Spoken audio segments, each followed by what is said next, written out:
All right, we're out here at 5765 Chaucer Circle today. It's about 1:05 in the afternoon. It is September the 24th, and it's about 85 degrees outside. I've included the claim number so there's no confusion, 076-3816-204. This was originally a hail and wind claim. As you can see, there's plenty of indications of hail on this roof right here. It's extremely soft to the touch, extremely soft to the touch, extremely soft to the touch. We've sent in hail reports. We've sent in hail reports showing the storm that was here. You've got hail damage here. Another one, look at that. It's a crater in the roof. There's nothing that causes this. This one is exposing fiberglass. You can clearly see the fiberglass is broken. So I'm not really sure why. Here's the same thing, fiberglass broken. I'm not too sure why this was denied for hail, because there's clearly hail everywhere. There's hail in multiple places. I just wanted to show this before we started this video, you know, to show what we're dealing with here. Boom, hail right in the gutter, clear as day. Hail on the metals, clear as day. So I'm not really sure in what way, shape, or form that there's not hail damage to this roof. But according to Mr. Neal over at Allstate, there is no hail on this roof. But without further ado, we're going to do this repair to ease his mind. It's wind damage right here. Starts here and ends right here. So we're going to have to manipulate this shingle, and the shingle right here over the top. I think two shingles actually over the top, this one and another one. So I'm gonna put this over here. Oh, one more thing. Be using a roof snake today. This is the approved tool to perform repairs on asphalt shingle roofs. So that's what we'll be using today. Obviously a hammer is necessary, but here we go. We're gonna go ahead and start taking these shingles out. This is the damaged one. There you go. These shingles are extremely brittle. There's nothing I can do. I'm using the correct tool. I'm being as gentle as I can. And this is just a broken piece right there real quick. What, the rip piece? Rip piece. Yeah, so that's ripped. Honestly, there's matting transfer because I just had to pop it up again. But yeah, it's ripped right there. This piece just ripped right there in the corner. I'll show that once we can get them all popped up. This one's ripping right here already. Look, just without anything, there's a rip right there that was not in this shingle before, but we have to pull all these. There it is right there, boom. These shingles are extremely brittle. They're gonna fall apart in your hands basically. This one is already up. Already up, boom, perfect. So as we continue with the repair, that one's ripped. As we continue with this repair, I'll keep letting you know how the shingle does. And then just get this thing ripped again. Ripped again. That's how brittle this roof is. But it's not to mention this roof was already completely damaged due to hail. It's quite obvious on this whole roof. I think we're just having a little bit of a he say, she say. We would rather your opinion versus ours. You hired a professional inspector to come out to the property to do an inspection on this roof twice, actually. The first time there was stated that there was no damage.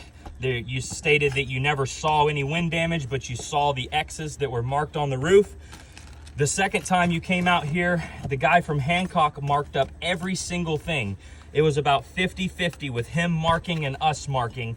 And still, if you're gonna hire somebody that's not qualified for the job to mark correct or incorrect hail, let's try to find somebody that is qualified to come out here and make the decision. If we have two different inspectors showing that there's hail damage, because the first inspector marked hail damage as well, but if we have two different inspectors that's saying there is hail damage, and one adjuster, which is you, Mr. Neal, saying that there's no hail damage, why don't you come out to the property and you do the inspection with us So you can look, you know, and take a look and see all this with your own eyes. You can even witness me performing a repair on the wind if you would like. I'm happy to do this again with you on site so you can see exactly my technique and exactly how I'm doing this. But we need to make fair adjustments for the homeowner. When we have the inspectors here and the homeowner is outside and the inspector has hundreds of markings on the roof, and then you send him a message behind your desk saying that he doesn't have any additional storm damage, it's quite confusing and concerning from him because he thinks you're taking advantage of him. And quite frankly, with the amount of damage that we've got here, we'll give the benefit of the doubt that maybe the pictures didn't turn out or whatever, that you are taking advantage of him. And his roof is completely smoked. The other thing is he still has not received an insurance scope after you, myself, as well as my office manager, Grayson, had a conversation about getting him his insurance scope over a week and a half ago. He still does not have it, and you were not planning on sending him one because the damage was less than his deductible. And you know, the next time if he ever had to file another claim, Allstate would hold that against him, that he didn't perform the repairs, but you never sent him over an insurance scope letting him know what repairs he had to perform. So this is what we've got here. The roof ripped here, completely ripped, as you can see. You've got a small tear there. We haven't even put the shingle back in, by the way. There's a small tear here. Where's the big rip? It's on that shingle. Okay, so this is on the damaged shingle that was already damaged, but this is exactly what's happening to the other shingles. Again, it's crazy looking at this and saying that there's no hail, but we're here for a repair video and that's it. There's another rip right there, but we'll go ahead and we'll put this shingle back just for repairability purposes only. Get this shingle put back in here and then we should be good to go. It's from right here, the roof's already failed repairability. We'll take a look at the matting transfer. You can see all the material stuck to the top there. That's not good. That's not okay. That is not a valid repair. All the material here that it's pulled. But I'm gonna give this back and we're gonna move forward with this repair.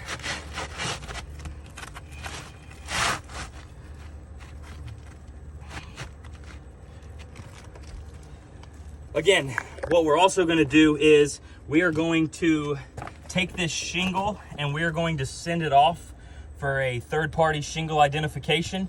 You recommended ITEL, but I am going to send this shingle off to NTS, get a full NTS report. They'll provide me exactly what this shingle is, non-biased. They will also send me all of the letters stating that whatever the shingle is, it will let me know if it is able to be mixed with the new style shingle, because I can go ahead and tell you that this shingle is probably not in manufacture due to the size of it. But we're going to, you know, do everything that we need to, you know, and I'll have the homeowner. I've already discussed with the homeowner NTS versus ITEL, and he 100% agrees with me.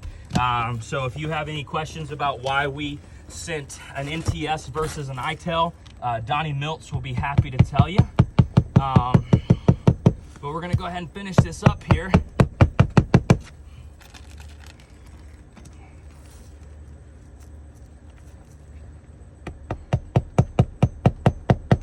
I always give the shingles the benefit of the doubt by nailing the nails in at an angle.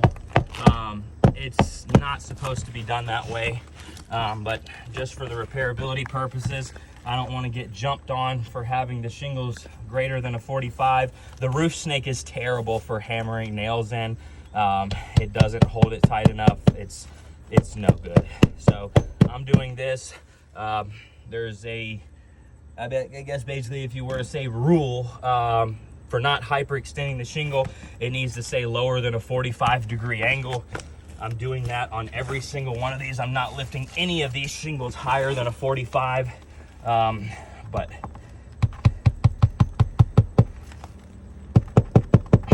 as you can see, the shingle's continuing to rip while performing the repair.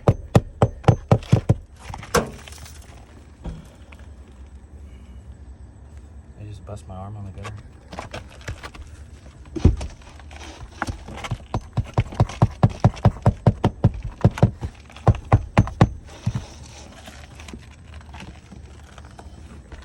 Looks like this shingle's breaking loose. Look up. Its seals broke loose from the manipulation.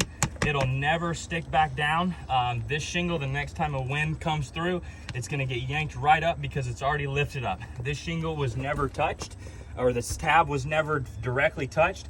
We were manipulating this shingle this way, and you can see some granule loss, and I'll show when I get done. But I wanted to point this out first because I just saw it. We delaminated that shingle by default. This one is too. Same thing. If we would have never touched these, it would be just like this. These shingles are all still laminated. We didn't have to pull this shingle up as far. All of these shingles are still laminated, but this shingle unfortunately is no longer laminated, and the life of this shingle just got decreased more than what it should be just from this repair.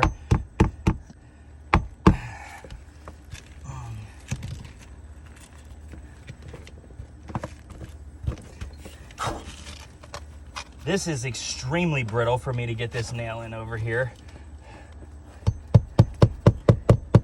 And I'm nailing these straight on the nail strip where the last ones were nailed. Obviously not in the same nail hole, because when it pulled out, it ripped all the way through the shingle. But we'll do a tap test, you know, hit on this. Obviously there's granules falling. We'll sweep it because it's supposed to rain here. But obviously you can see clear as day. Watch the video from the top. Right here, there was never a crease. Right here, you can see where I'm lifting it up. It's not greater than a 45 degree, but it's still creasing this shingle all the way across. This tab is loosened.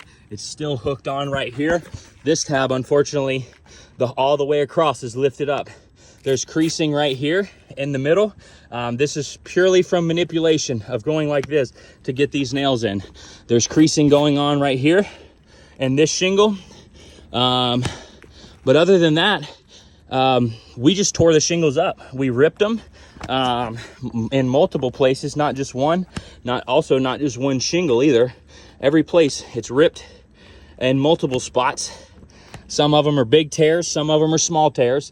But if you were to have anybody out here in their professional opinion that does this for a living, and it actually gets on roofs and sees roofs on a daily basis, they would say that this roof, one, is non-repairable, and number two, it's completely compromised by hail damage.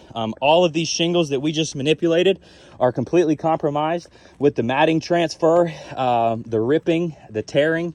We're not asking for you guys to buy this roof off of brittleness, but there's multiple things. It's clearly hail damaged. There's no shingles that are compatible with this, and it's non-repairable. So that completes the CAR method. Compatibility, availability, and repairability, and it fails every single one of those. Not to mention the clear as day hail damage that you've got throughout this whole roof.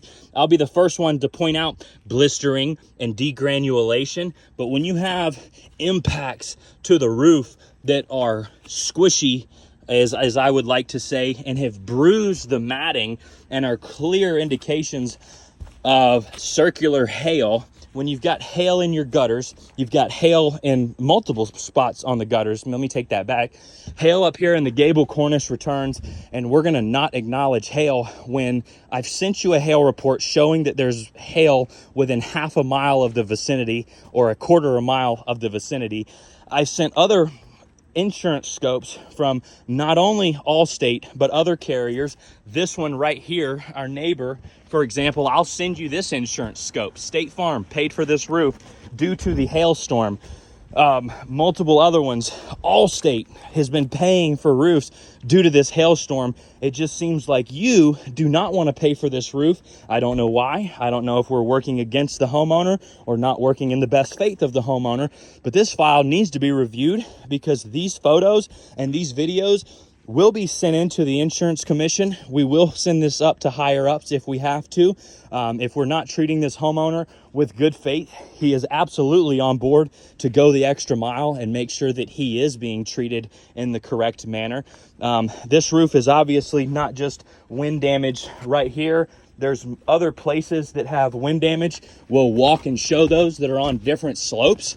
Because I want to make sure that you see these. Boom, there's a wind damaged shingle right there, clear as day. And if you would look, we also have hail impacts that are clear as day. And you can see the markings of where your inspector that you hired to come out here marked up this roof.